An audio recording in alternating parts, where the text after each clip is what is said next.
Alright, take number 1, and action. In today's video, ladies and gentlemen, we are going to be filming and talking about 5 reptile life hacks. So without further ado, let's learn some life hacks for new reptile keepers and some people who are more experienced. Here we go.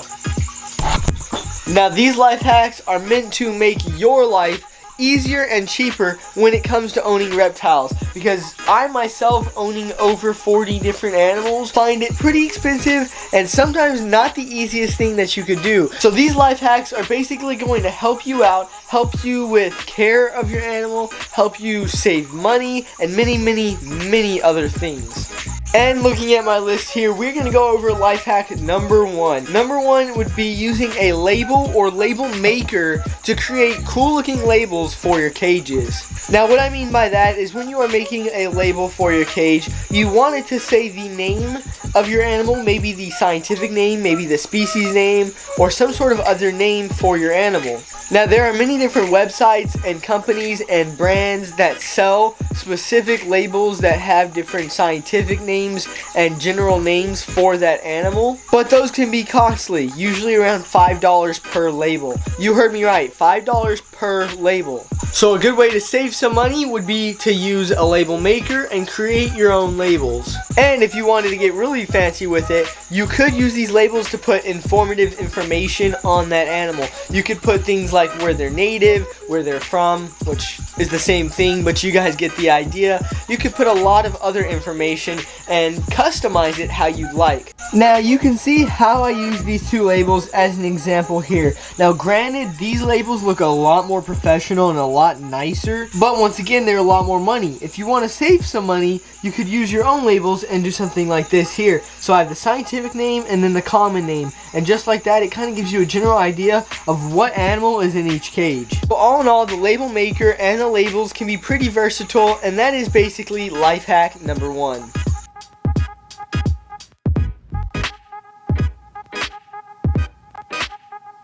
And without further ado, let's move on to life hack number 2.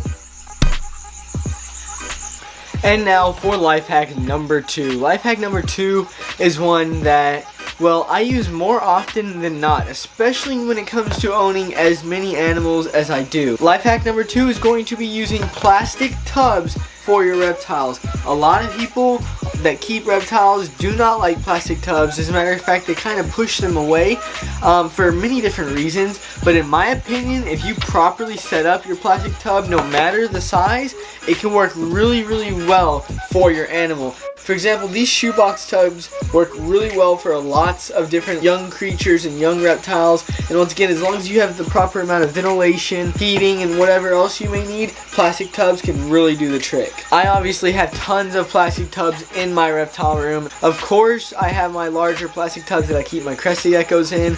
They work really well as cheap and effective breeding tubs. Then of course I have smaller tubs that I keep things like isopods, springtails, Pac-Man frogs, baby leopard geckos, baby toads, all sorts of different things.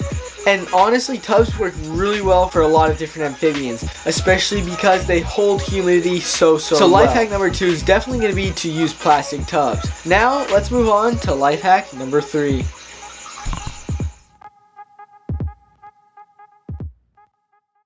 Oh my goodness, y'all. Life hack number 3.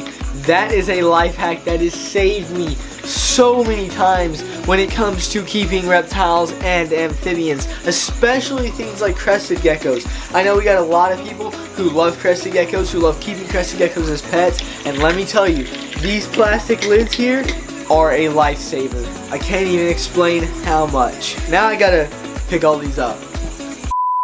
But anyhow, when it comes to using bottle caps, oh my goodness, they are such a lifesaver because they can be used as feeding ledges and feeding dishes. You can make them into feeding ledges. You can use them as feeding dishes, or you can use them for water with smaller animals. You can also use smaller, medium, or larger size lids. It doesn't have to be anything super duper specific. So if you have a large lid that maybe came from a large container or jar, you could use that as a large water bowl for a larger animal.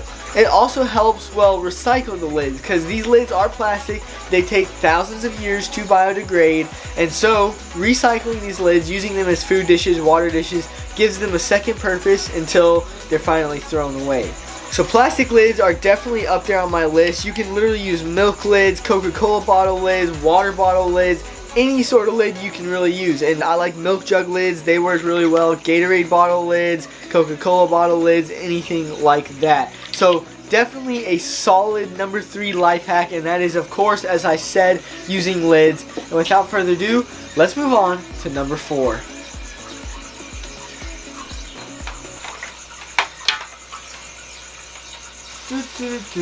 Spraying my animal down with my 2-gallon jug. Spraying my animal down with my 2-gallon jug.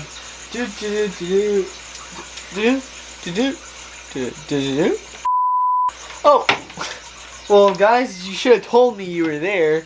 But now we are on to life hack number 4, and that is using a 2-gallon or large bottle sprayer. This sucker is massive. As you can see, it is a large sprayer, but this thing has saved my life with keeping animals so many times. A large majority, a very vast majority of reptiles you will keep in your time of keeping reptiles are going to require misting. They're going to require spraying of some sort. And let me tell you, it is a pain in the butt using those little hair bottle sprayers, those little tiny ones that you buy at Walmart. You know what I'm talking about?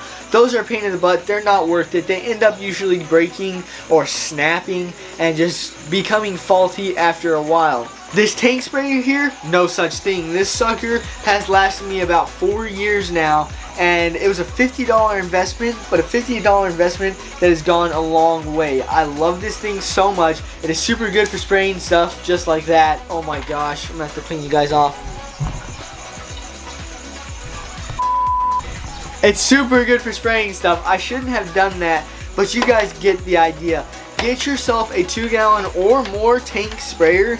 You can use it for pest control, landscaping, all sorts of stuff like that. Get yourself one of these guys. Trust me, it is so worth it. Not only has this sucker lasted a while, but it comes with this super cool strap. So I can literally walk around the reptile room, strap it over me like this, and just walk around and start spraying animals. It's pretty easy to do it. You just go like that. You have it strapped on you. It can get a little weighty being that it's 2 gallons of water, but honestly it gets the job done and it works. Now if you have the ability to get an automatic misting system, definitely do that. But automatic misting systems can become expensive and sometimes can malfunction. So having a sprayer that you can always rely on is a #1 option when it comes to owning a large amount of reptiles. So that's it for this life hack. Now let's move on to the last and final life hack.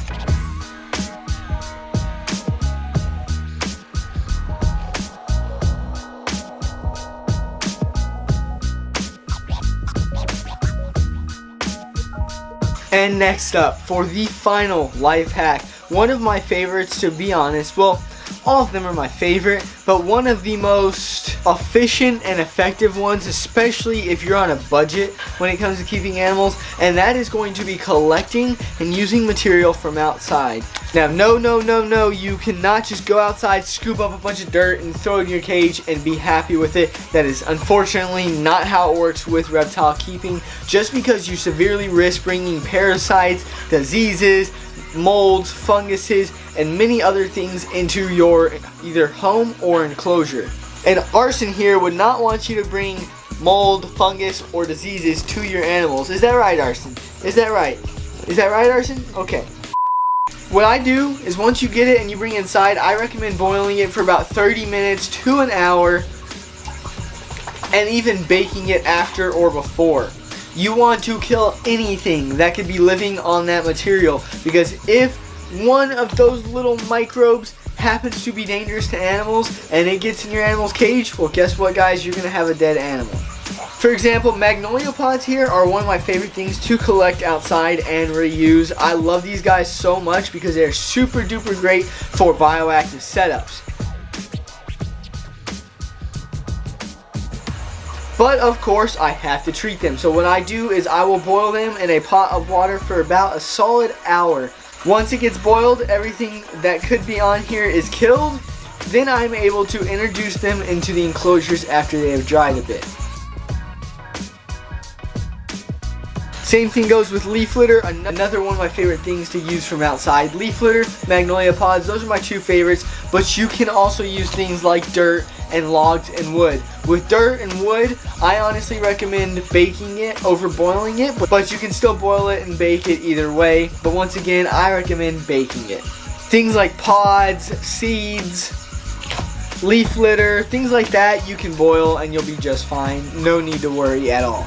And that life hack will of course help you save money and time, and you know where it's coming from. If you get it out of your backyard, you know what your backyard is kept in, you know how your backyard is kept, so as long as you treat it properly, you have nothing to worry about. And with that being said, magnolia pods, leaf litter, wood, dirt, any of those things will work, and that is it for the life hacks. That is life hack number 5, and that is the last one we have on our list. Now I really hope you guys did enjoy this little life hack video. Let me know if there's anything I should have improved or anything like that, but those were my personal life hacks that came up on my head first and foremost. I will continue to try to think of more life hacks if you guys did enjoy this video. Maybe we'll do a reptile life hack part 2. Who knows? Maybe. Once again, let me know what you guys thought down in the comments below. After you've done that, make sure to like today's video if you did enjoy and if it was worth your time watching. Next, make sure to subscribe. We're on the road to 4,000 subscribers, y'all. 4,000 subscribers. 4,000 of you amazing people subscribing and coming along with me for this journey of having a giant reptile room at the age of 16. A giant, massive reptile room. You guys get to stick along and support me through this journey. We've got lots of things that we want to add to this reptile room. We want to change and things like that. Each video you guys view and click on, it really helps me and it means the world to me. Believe that. And with all that being said, make sure to follow my Instagram, TheRealPyroToadYT. And hey, I will see you guys in the next one. Let me know down in the comments what you want to see next. And peace out, y'all. Peace!